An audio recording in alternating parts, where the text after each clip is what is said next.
Bienvenue sur cette vidéo. Florence avec vous aujourd'hui pour un nouveau sujet conscience et sens. Je vais parler aujourd'hui de la culpabilité et de ses conséquences qui ne sont pas toujours très sympathiques. Donc ce sujet, je le trouve vraiment très important. On a tous des raisons à un moment ou à un autre de se sentir coupable de quelque chose. Et bon, c'est pas toujours négatif. C'est pas toujours négatif. Il y a ce qu'on appelle la culpabilité qui est plutôt constructive, qui elle va permettre d'apprendre de ses erreurs. Par exemple, on fait quelque chose, on estime qu'on l'a pas bien fait, ou on a un retour de l'extérieur qui nous montre effectivement que c'était pas comme ça qu'il fallait faire. Eh bien oui, on se sent coupable de ne pas avoir réussi à faire du premier coup quelque chose de parfait. Mais là, cette culpabilité-là, elle est intéressante parce qu'elle nous permet d'apprendre de nos erreurs, de retenir qu'effectivement, on peut parfois faire mieux sur certains sujets et nous permettre d'avancer, de grandir, de progresser. Donc cette culpabilité, elle est plutôt, on va dire, même indispensable à notre vie et elle est très très positive au final. Après, il y a cette autre culpabilité qui peut être du coup très destructrice, pardon. C'est cette culpabilité qui est souvent disproportionnée, qui quelque part n'est plus très raisonnable. Et cette culpabilité-là, elle est beaucoup plus difficile déjà, parfois même à identifier. Elle peut être complètement inconsciente et puis vécue de façon habituelle, on va dire, sans que la personne qui le vit s'en rende vraiment compte. Et quand elle est consciente, parfois c'est très très difficile d'en sortir. Et c'est là où elle peut être vraiment nocive pour notre bien-être d'une façon générale, que ça soit mental, que ça soit physique. Et c'est là où c'est intéressant de ne pas la laisser s'installer. Alors, c'est une forme de peur finalement très particulière, cette culpabilité, quand elle est comme ça récurrente et qu'elle est bien installée. Et cette peur-là, quand elle existe depuis très longtemps, quand elle peut même être mise en place dès l'enfance, déjà d'une, on vit avec et du coup on n'a plus la conscience qu'effectivement on est dans cette culpabilité-là, pas tout le temps en tous les cas, et ce qui fait que c'est celle-là qui est la plus vicieuse et qui peut créer le plus de dégâts en fait au niveau de notre santé. Donc ce qui est intéressant dans tout ça, parce que effectivement c'est pas toujours facile de la voir, d'identifier le sujet, de savoir précisément ce qui se passe.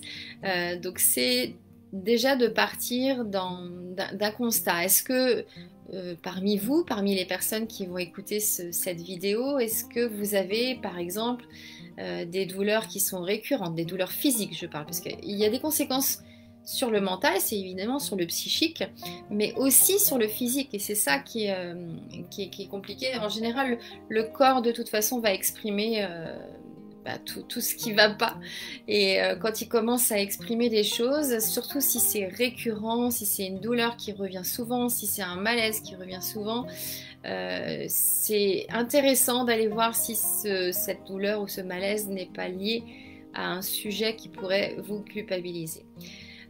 Donc c'est un peu la démarche que je vous propose aujourd'hui, c'est de faire un état de ce que vous êtes là, ce que vous ressentez, de faire un bilan un peu des petites choses, des petits bobos que vous avez à droite, à gauche.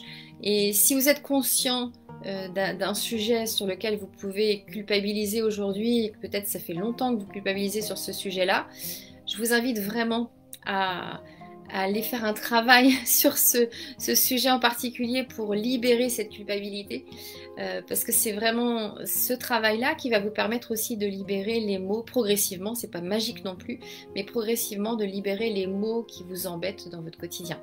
Et si vous avez effectivement ces douleurs récurrentes, ces malaises récurrents, mais que vous ne savez pas d'où ça peut venir, que vous avez essayé plein de choses et que vous ne savez pas d'où ça peut venir, là, encore une fois, je vous invite à aller faire un travail sur vous pour aller vraiment identifier, cerner les sujets qui pourraient vous culpabiliser. Peut-être que vous avez mis en place dans votre vie dès votre jeune âge et qui finalement font partie de vous. Aujourd'hui, vous vous rendez même plus compte que vous fonctionnez sur cette culpabilité-là. Et je pense, j'en suis persuadée parce que je l'ai vécu aussi, qu'en allant chercher précisément les sujets qui peuvent nous générer cette culpabilité, progressivement aussi, on arrive à libérer à la fois les blocages mentaux, mais aussi tout ce qui peut être contrainte physique, surtout quand c'est récurrent et que on n'a pas trouvé d'autres solutions. Donc c'est vraiment ce que je vous invite à faire. C'est un sujet important. On a tendance à aller souvent chercher à l'extérieur des solutions à nos maux d'une façon générale. Mais quand il n'y a pas de solution à l'extérieur, quand on a essayé plein de choses, même avant, hein, si vous avez plutôt ce réflexe d'aller chercher à l'intérieur de vous ce qui ne va pas et qui peut générer ces expressions extérieures de votre corps ou de votre psychique, souvent c'est là qu'est la solution.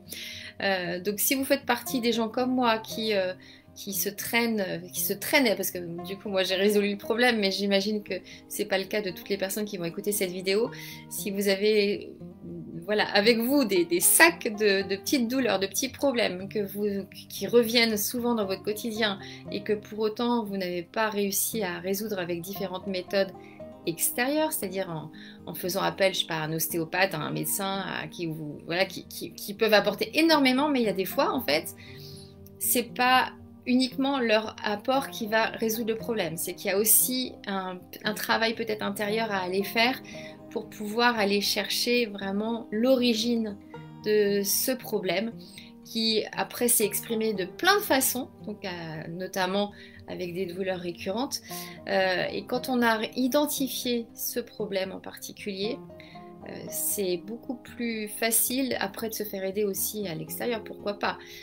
C'est toujours un complément, mais la cause du vrai problème, souvent, elle est à l'intérieur de nous, et c'est pas toujours évident d'aller chercher cette cause-là, de l'identifier et puis de la soulager pour pouvoir diminuer les effets extérieurs. Donc c'est ce que vraiment je vous invite à faire, parce que c'est plutôt magique dans le sens, on n'a pas l'impression qu'on a cette capacité en tant qu'être humain à générer tellement de choses, mais c'est incroyable ce qu'on peut générer de nous-mêmes et qui peuvent nous pourrir la vie en plus, c'est pas toujours des choses très sympas. Donc du coup c'est intéressant d'aller vraiment chercher au fond de soi quelle est la cause de ce problème qui nous ronge de culpabilité et qui forcément au bout d'un moment a des conséquences sur notre bien-être physique et aussi mental. Et c'est bien dommage parce qu'on peut vraiment réussir à s'alléger beaucoup plus dans nos vies. La vie est faite de plein d'expériences, mais c'est vrai qu'il y a des expériences qu'on peut rendre plus sympathiques quand même, surtout en diminuant des souffrances. Merci pour votre écoute, je vous souhaite une très belle journée, je vous invite à partager en commentaire ce que vous ressentez, les expériences que vous avez pu vivre vous aussi, les conséquences aussi négatives que vous pouvez vivre au quotidien à cause de la culpabilité. Tout ce que vous pourrez partager permettra d'éveiller les consciences de chacun et de pouvoir avancer ensemble vers plus de bien-être. Je vous dis à très bientôt. Merci, ciao.